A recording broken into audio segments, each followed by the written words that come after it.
ABC News presents Elvis, Love Me Tender. Now in New York, here is Geraldo Rivera.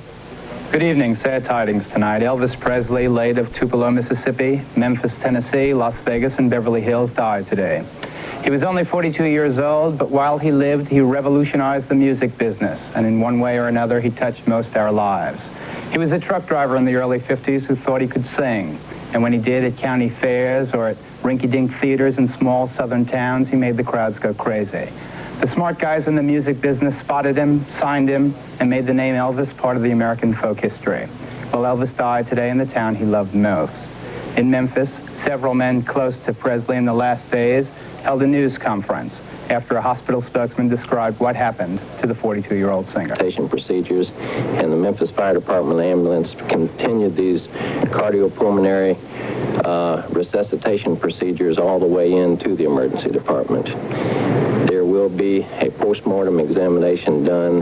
The physician feels that the indication is that it's a possible heart attack, but we won't know until that examination has been completed. Well, he was upstairs in his bedroom, and I went upstairs to talk to him. He wasn't breathing when I got up there. Was he lying on the bed? Yeah. Has he been despondent over anything or anything? I have no idea. They were getting ready to do a tour starting tomorrow, and so he was in a very good mood, very frank. He was in a fantastic mood last night. I talked to him last night when we discussed some songs we were going to do on the tour and everything. He was in a great mood. Not whatsoever. How do you feel about that? I can't believe it. I can't. It's not real. No, it's not. It's our friend. Elvis is dead, but this program won't be his obituary. Rather, this is a tribute to the man who brought passion and sensitivity to the world of rock and roll music. We begin with a look at his beginnings. He was a dusty truck driver, and actually his voice wasn't that bad, a mixture of country blues and pop. After touring the Southern County Fair circuit, where he usually had bottom billing, the man from Mississippi began to catch on and sell records. Said one newspaper woman in an early article, "I don't know what it is, but he's got it. He moves, he struts, he shakes, he's mean, he's sweet, he's sex." Well, whatever, by the end of that year, Elvis was a giant hit. In the late 50s, the Army, a 2-year tour. The famous hair was cut, but the style unchanged.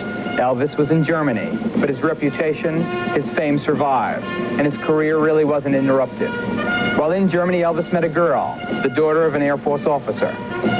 Ever since Elvis first staggered the teeny boppers of America and made their adolescent blood run wildly in the mid-50s, he's proven to be one of the most enduring performers in the history of show business, thrilling boys and girls even as they grew up and approached middle age with his dozens of movies and hundreds of records. He's managed to accumulate an incredible legion of fans throughout the world. That feeling goes through my toes and all the lights go out, go out.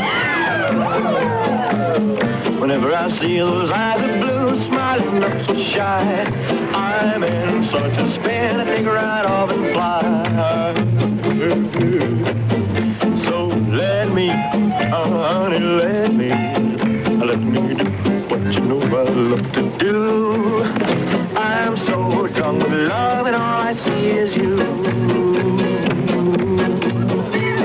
Let me have another dance with you. Double Trouble, which is one of his first attempts at serious movie making, was unsuccessful. Actually, it was almost a parody of a rock star trying to be a serious actor. But still they came, his public, accepting him, however wooden the performance. You love me. And there were actually some pretty good films, I think. Happy, escapist movies, of love and of life. Watch the wine. The first record to sell more than 1 million copies was an Elvis Presley record. From then on, he couldn't fail. Throughout his career, more than 400 million records were sold overall, nearly almost 500 million, actually. In 1967, marriage to a lady named Priscilla Beaulieu.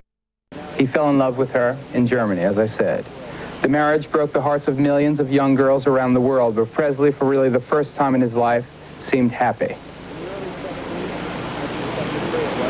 In the early 70s, 1973 it was, at Madison Square Garden in New York, he held a news conference to announce his comeback. Rather, it was an emergence from semi-seclusion.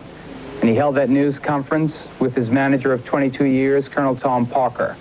The kids who knew Elvis in the 50s, whose parents argued about whether his pelvis was too frank, too sexual, had become parents themselves, but they were ready to really appreciate him. Then he had that major concert, almost a rebirth in Hawaii.